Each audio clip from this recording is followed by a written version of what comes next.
Welcome to the Deep Dive. Today, we're getting right into neurolinguistic programming NLP. That's right, specifically through the lens of a foundational book, Frogs into Princes, by Bandler and Grinder. And for you listening, someone who really values getting knowledge quickly, getting the full picture, our goal here is to pull out the core NLP ideas, especially how we can, understand and maybe even influence behavior practically. Exactly. And Frogs into Princes.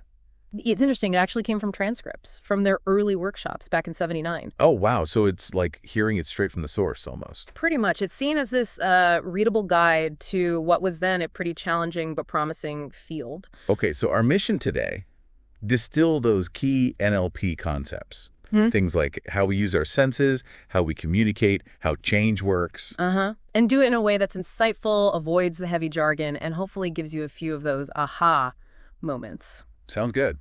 Let's dive in. Where do we start? Well, maybe the most fundamental piece is how people think, their internal world.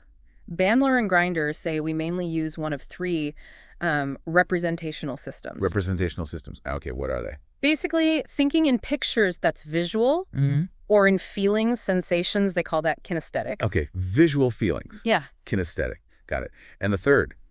Auditory. So internal dialogue, sounds, words you hear in your head. Right. So we kind of default to one more than others, like seeing things in our mind's eye or having a gut feeling or hearing that inner voice. That's the idea. We tend to have a primary system, though we use all of them. Makes sense. But how can you tell? How do you spot someone's primary system? Well, that's where it gets practical. You listen. Specifically, you listen to the words. They use the verbs, adverbs, adjectives. NLP calls these predicates. Predicates, process words. Give me an example. Sure. Someone leaning visual might say, I see your point, or let's look at this, imagine. Okay, so visual words for visual thinkers. And kinesthetic. They might say, I feel this is right, let's get a handle on this, I can't quite grasp it. Words about touch, feeling, movement. Gotcha. And auditory. That sounds good. Tell me more. I hear what you're saying. Listen. So the language itself is a clue. If I say, things are looking bright, I'm probably in visual mode right then. Exactly. And noticing this isn't just, interesting. It connects directly to building rapport. How so? Well, the book suggests that if you subtly match the predicate someone is using, you actually build a connection. You're speaking their language, literally. So you meet them on their own turf, representationally speaking. Right. And the flip side is true, too. If you keep using, say, visual language with someone who's very kinesthetic, it can actually create a bit of a disconnect, like that therapist example in the book. Yeah, I remember that. The therapist kept saying, how do you feel? And the client was all about the pictures in her head. That didn't work well. Exactly. It shows how paying attention to the process, not just the content, is key. Okay, that's powerful. Now, the book also talks about something maybe even more subtle eye movements, accessing cues. Yes. Accessing cues. This is the idea that our eyes move unconsciously in specific directions when we access different types of internal information. Okay, tell me more. This sounds like mind-reading territory. Well, maybe not quite. But it's about patterns. The book outlines a sort of standard map for normally organized right-handed people. Normally organized. Okay. Yeah, it's their term. For them, typically looking up and to their left means they're accessing a remembered visual image. Up left, remembered picture. Okay. Up and to their right often means a constructed visual image, something they're imagining or making up. Upright, making a picture. Got it. What about down? Down and to their left is often linked to auditory access, remembering sounds, or internal dialogue. Down left, sounds. And down and to the right tends to be kinesthetic, accessing feelings or bodily sensations. Downright feelings. Wow. And straight ahead. Sometimes associated with auditory digital, like constructing dialogue internally. But the key thing, and the book stresses this, is that this isn't rigid. People vary. Left-handers, for instance, might have reversed visual cues, like Susan in the workshop example. Right, she was the opposite for visual. Exactly. So the real point isn't the specific direction for everyone, it's the systematicity for each individual. You observe their pattern. So you don't just assume. Yeah. You watch someone, maybe ask different kinds of questions, visual, auditory, feeling-based, and see where their eyes consistently go. Precisely. Calibrate to the person. The examples with Fran and Harvey and Susan showed this clearly. Their eyes moved differently, but consistently depending on whether the question was about remembering music, their mother's voice, or feeling cold air. Of like tiny nonverbal signals about their internal search strategy. And what's really fascinating is that these cues can pop up before someone even consciously answers. Like Ted hearing his name internally, his eyes moved before he spoke. So the body reveals the processing before the conscious mind catches up sometimes. Wild. It suggests a lot happens beneath conscious awareness. Okay, understanding thinking patterns, watching for cues. Let's shift to actively using these ideas. Anchoring seems like a really big one in NLP. Oh, absolutely. Anchoring is core.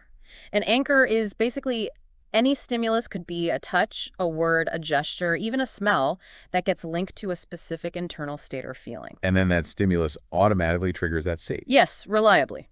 Think of Pavlov's dogs, but for human states. Yeah. The book uses the example of Linda, where touching her shoulder in a specific spot consistently brought back a particular feeling she'd labeled why. That's a kinesthetic anchor. So you link the stimulus to the feeling when the feeling is strong. That's the idea. You associate the anchor stimulus with the peak of the experience. Repeatedly, sometimes just once is enough if the state is intense. And the applications seem huge. Therapy, communication. Definitely. The book talks about using it to change unwanted responses. Like if someone says, every time my boss uses that tone, I feel anxious.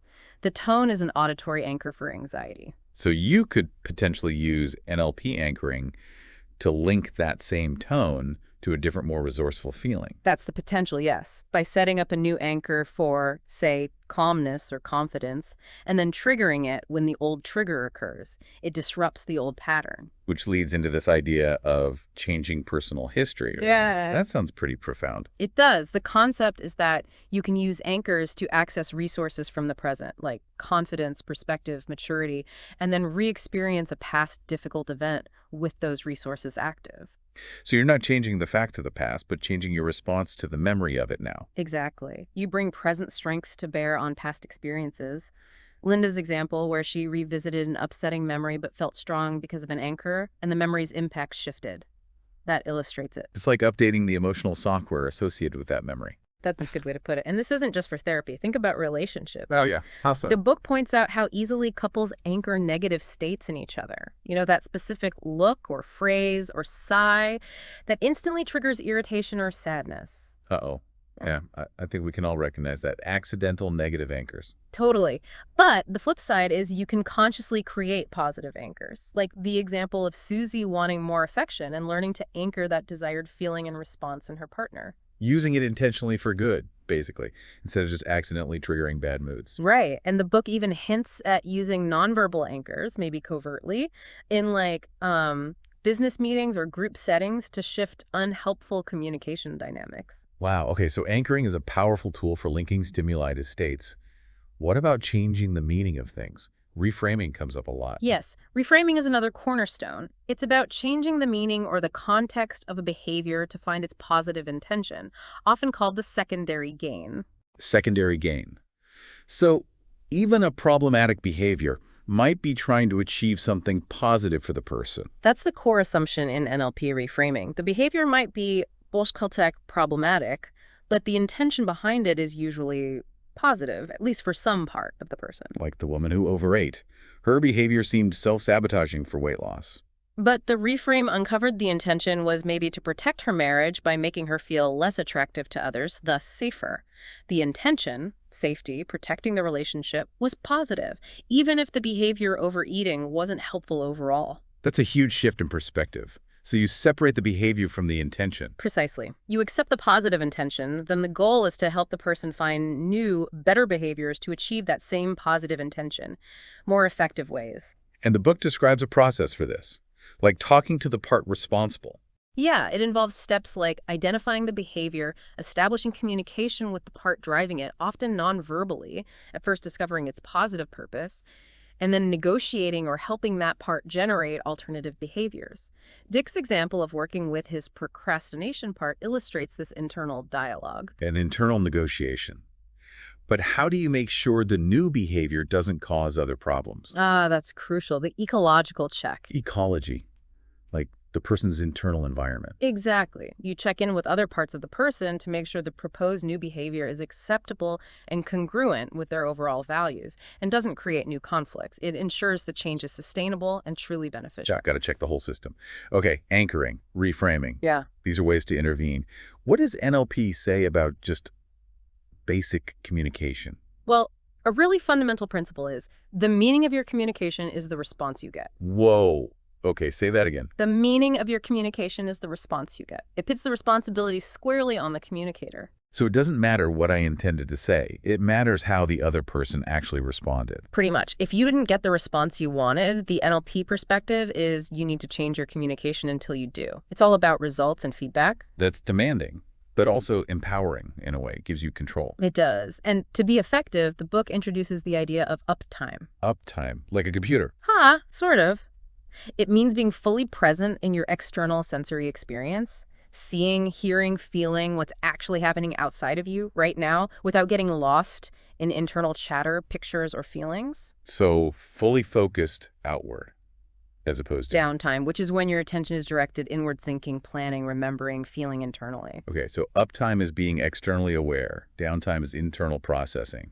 Why is uptime so important? For communication, especially leading groups or therapy, being in uptime allows you to notice the subtle responses of others in real time.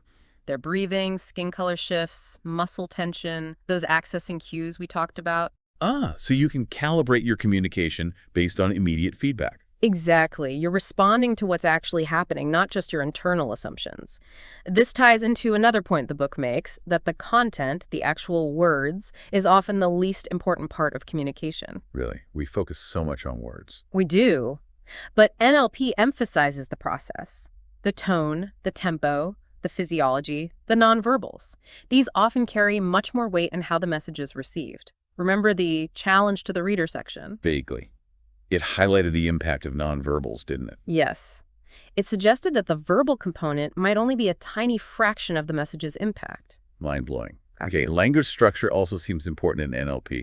They talk about nominalizations. What's that about? Right. A nominalization is basically turning a process, a verb, into a thing, a noun, like taking the process of resisting and calling it resistance, or the process of securing a nation and calling it national security. Okay. Why is that a problem? Because it can make things seem static and fixed, and it hides the actual actions involved. It makes it harder to question or change the process. The book mentions how changing imperative, sounds fixed, to desirable, more process-like, helped in negotiations. Language shapes reality. So recognizing these can help clarify things. Is that related to the meta model? Very much so. The meta model is like a toolkit for listening to the structure of language, not just the content. It helps you identify and challenge patterns that delete, distort, or generalize information. Like when someone says something vague. Exactly. If someone says, "My father scares me," the meta model prompts you to ask, how specifically does he scare you? To recover the specific actions or experiences hidden behind the general statement, it aims for precision. Making the fuzzy specific again. That seems useful. The book also touches on learning, doesn't it? Like learning differences. It does. It suggests that some difficulties might stem from a mismatch in representational systems. For example, a very visual child being taught spelling purely through auditory methods sounding it out. So they're being taught in a system that isn't their strongest one. Potentially, yes. Or they might just be using an ineffective strategy within their system. NLP suggests that by understanding the student's strategies and matching teaching methods, or teaching more effective strategies, learning can be improved significantly. Which connects to another big NLP claim. If any human can do anything, so can you. That sounds almost too good to be true. It's definitely ambitious, but it points to the power of modeling. Modeling.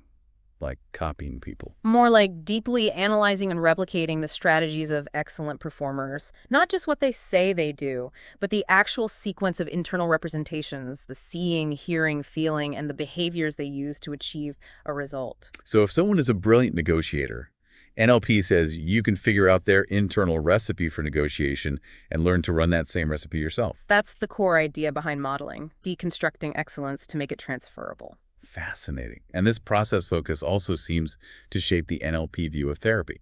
Absolutely. Compared to some traditional approaches that might delve deep into history or pathology, NLP tends to focus on how someone is creating their problem now. What are the sequences of thoughts, feelings, and behaviors that maintain the issue? And then changing that sequence, that process. Yes. Like with phobias, NLP has techniques, like the fast phobia cure or visual kinesthetic dissociation, that work on changing the structure of the phobic response, often very quickly, without needing to analyze the original cause extensively. It's about interrupting the problematic pattern. Wow. Okay. We have really covered a lot of ground, from frogs into princes. Let's try and wrap this up for the listener. Sounds good. I think the main takeaway is that NLP offers this really practical framework. It's about understanding how we filter the world through our senses, how that shapes our internal experience. Right. Those representational systems, Right. visual, auditory, kinesthetic, and how we communicate that experience through our language and nonverbal cues. Exactly. And then it gives you tools like noticing predicates, understanding accessing cues, using anchors effectively, reframing perspectives. Tools to actually do something with that understanding, Wow. to communicate better, learn faster, maybe change patterns that aren't working. Precisely. For you, the listener keen on getting to the heart of things, NLP provides shortcuts almost to understanding complex human dynamics. It definitely moves beyond just theory into practical application. How thoughts and behaviors actually work and how you might change them. It's less about why and more about how. Well put. It offers concrete methods for change, not just descriptions of problems. So a final thought for you to maybe chew on after this deep dive. Given that our internal experience, what we see, hear, feel inside, pretty much creates our reality, what's one small shift you could make? Like maybe paying just a little more attention to sensory details, or noticing the kind of words someone uses, their predicates. Yeah. What tiny shift in attention today might spark a surprisingly big change in how you understand yourself or someone else? Maybe just try noticing the representational systems people use when you talk to them. What do you observe? Something to think about. Thanks for joining us on the deep dive. Until next time.